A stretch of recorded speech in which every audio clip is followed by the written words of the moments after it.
Romeo and Juliet, Act 1, Scene 5. Serving men come forth with napkins. Where's pot pan that he helps not take away? He shift a trencher, he scrape a trencher. When good manners shall lie all in one or two men's hands, and they unwashed too, 'tis a foul thing. Well, away with the joint stools, remove the court cupboard, look to the plate. Good, thou save me a piece of the marchpan, and as thou loves me, let the porter and the Susan grindstone and Nell. Anthony, pot pan. Aye, boy. Ready.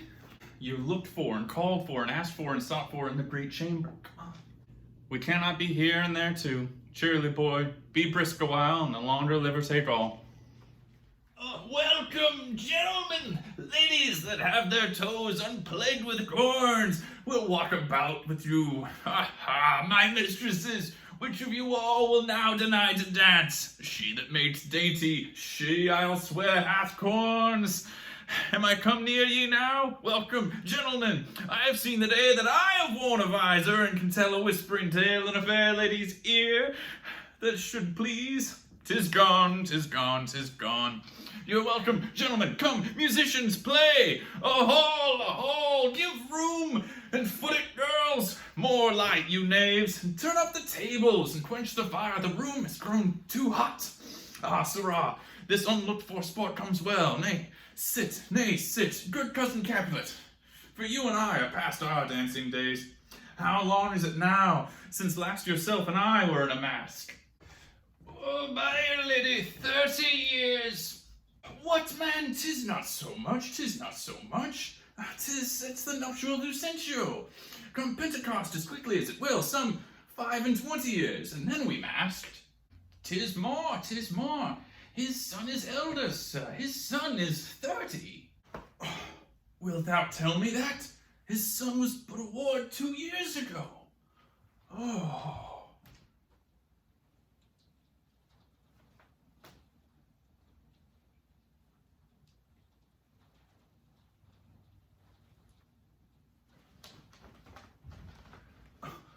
What lady's that doth enrich the hand of yonder knight?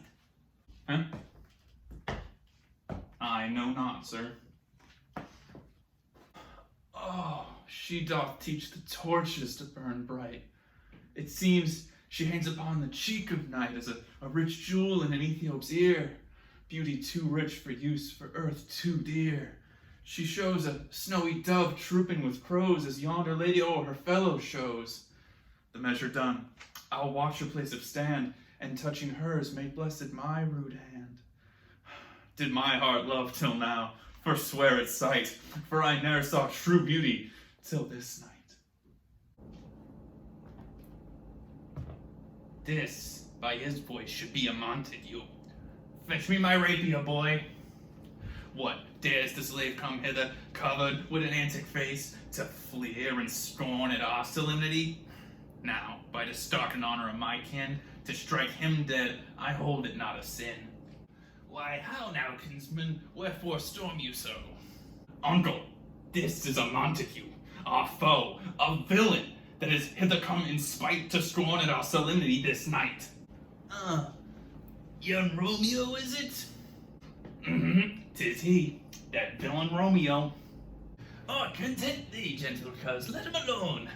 Bears him like a portly gentleman, and to say truth, Verona brags of him to be a virtuous and well-governed youth. I would not, for the wealth of all this town, here in my house do him disparagement.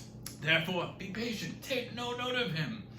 It is my will, the which, if thou respect, show a fair presence, and put off these frowns and ill-beseeming semblance for a feast. It fits when such a villain is a guest. I'll not endure him. He shall be endured. What, goodman boy? I say he shall. Go to. Am I the master here or you? Go to. You'll not endure him, God shall mend my soul. You'll make a mutiny among my guests. You will set a cock-a-hoop. You'll be the man. Why, uncle, 'tis a shame. Go to. You are a saucy boy. Is it so indeed? This trick may chance to scathe you. I know what. You must contrary me. Marry, 'tis time. Well said, my heart. You are a princock. Go. Be quiet. More light. For shame, I'll make you quiet. What? Oh, cheerly, my hearts! Patience perforce, with willful colour meeting, makes my flesh tremble in their different greeting. I will withdraw, but this intrusion shall, now seeming sweet, convert to bitterest gall.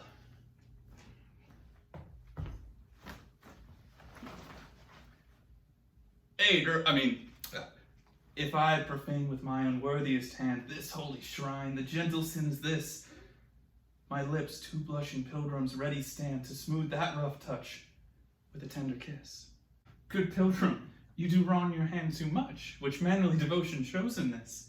For saints have hands that pilgrims' hands do touch, and palm to palm is holy palmers' kiss. Have not saints lips and holy palmers too? I, pilgrim, lips that they must use in prayer. Oh, then, dear saint, let lips do what hands do. They pray. Grant thou, lest faith turn to despair. Saints do not move, though grant for prayer's sake. Then move not, will my prayer's effect I take. Thus from my lips by thine my sin is purged. Then have my lips the sin that they have took? Sin from my lips? Oh, trespass, sweetly urged, give me my sin again. You kiss by the book. Madam, your mother craves a word with you.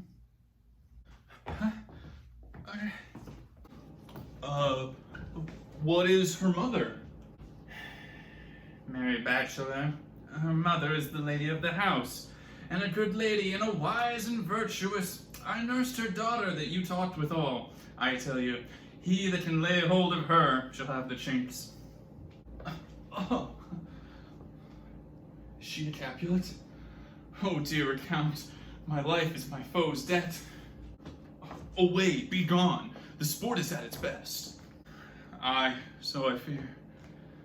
The more is my unrest. Nay, gentlemen, prepare not to be gone. We have a trifling foolish banquet stored. Is it even so? Why then, I thank you all, I thank you, honest gentlemen, good night. More torches here, come on then, let's to bed. Ah, sirrah, by my fay, it waxes late. Out to my rest. Come hither, nurse. What is yon gentleman? The heir and son of Tiberio? Okay, yeah. What is he now that's going out the door? Mary, think I that be, young Petruchio? Oh, okay. What's he that follows there, that would not dance? I know not. Go, ask his name. If he be married, my grave is like to be my wedding bed.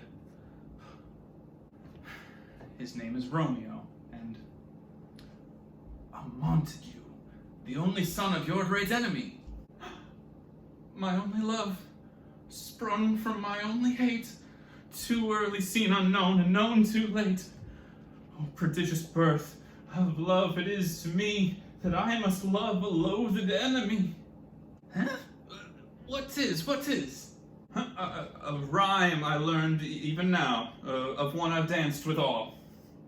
Juliet! Anon! Come, let's away, the strangers are all gone.